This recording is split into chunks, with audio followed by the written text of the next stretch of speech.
In 0.04 seconds, a human body was forced through an opening 60 centimeters wide. What came out the other side wasn't recognizable as human. Parts of him were found 10 meters above on the drilling derrick. His liver was discovered on the deck, intact and perfect, as if a surgeon had placed it there.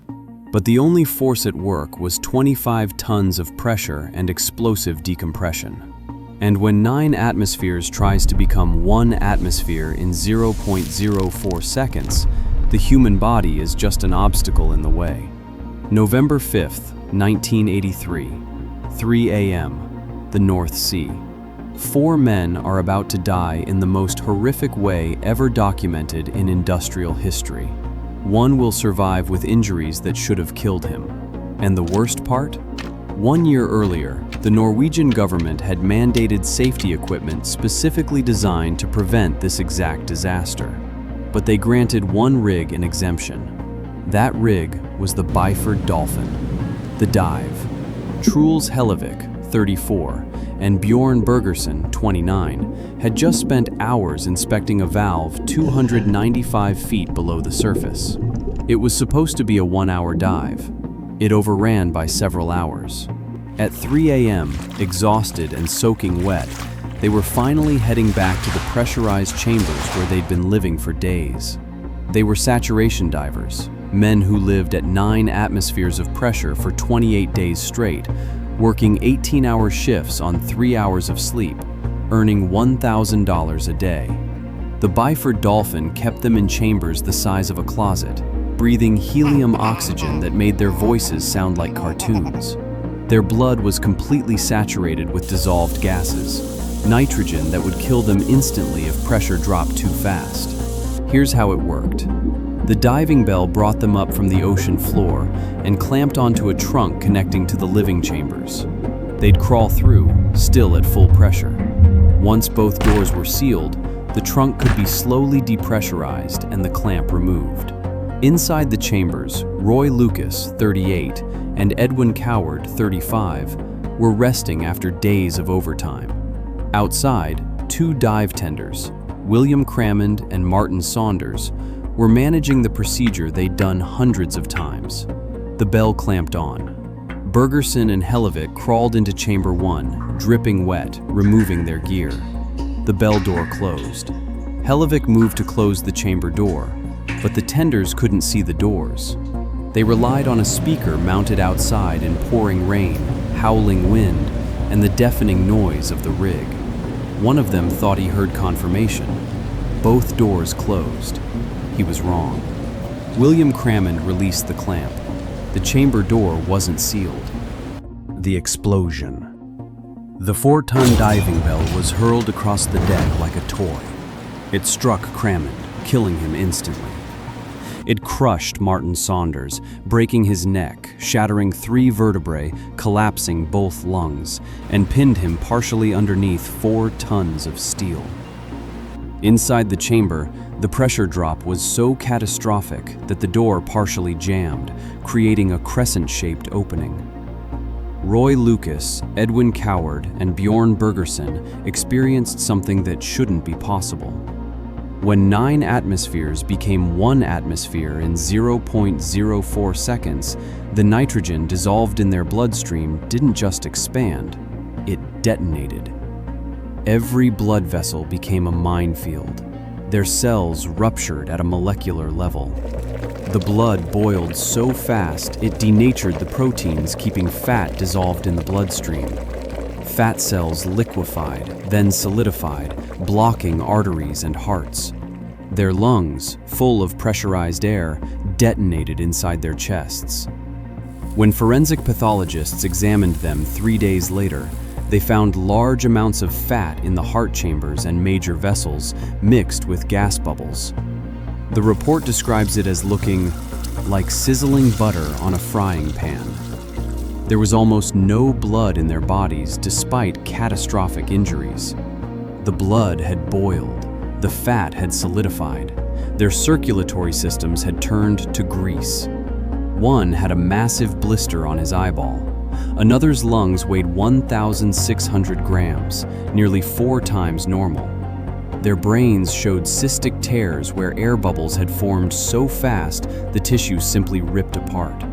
They died before their brains could process what was happening. Truls Hellevik.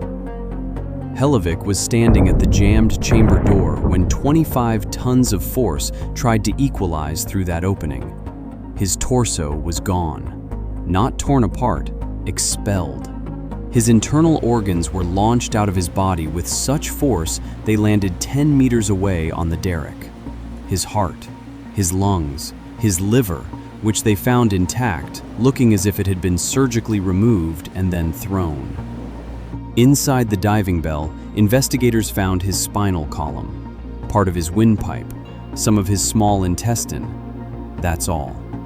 Everything else had been forced through that opening at a force measured in tons. The door jammed so violently it took an acetylene torch to cut it free. The forensic report concluded, the expulsion of all internal organs from the thoraco-abdominal cavity, including the spinal column and the ribs, suggests that he also must have exploded. The pathologists received his remains in 4 plastic bags. The survivor. Martin Saunders should be dead. The 4-ton bell crushed him. Broken neck, 3 shattered vertebrae, collapsed lungs. When rescuers found him, he was partially underneath the bell, barely conscious, unable to move. A broken neck kills most people.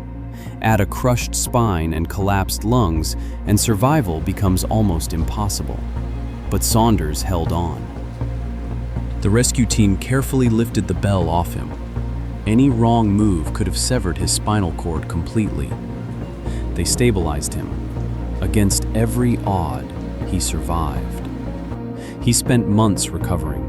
The neck healed, the vertebrae fused, his lungs reinflated. Impossibly, he made a full recovery and walked again. But he couldn't explain why Cramond opened that clamp. He never saw it coming. One moment, routine work. The next, everything exploded. Cramond was dead. Saunders was crushed under 4 tons of steel, and 4 men inside had ceased to exist. The difference between life and death was measured in inches, where you were standing when that clamp opened. The exemption. In 1982, 1 year before this accident, Den Norske Veritas issued new regulations. All diving systems must have an interlock mechanism on the clamp. This mechanism physically prevents the clamp from being opened while the system is pressurized. It made this kind of accident impossible. But the regulation wasn't retroactive. The Byford Dolphin was using a 1975 chamber system. No interlock. No pressure gauges visible from outside. No indicator lights showing if doors were open or closed.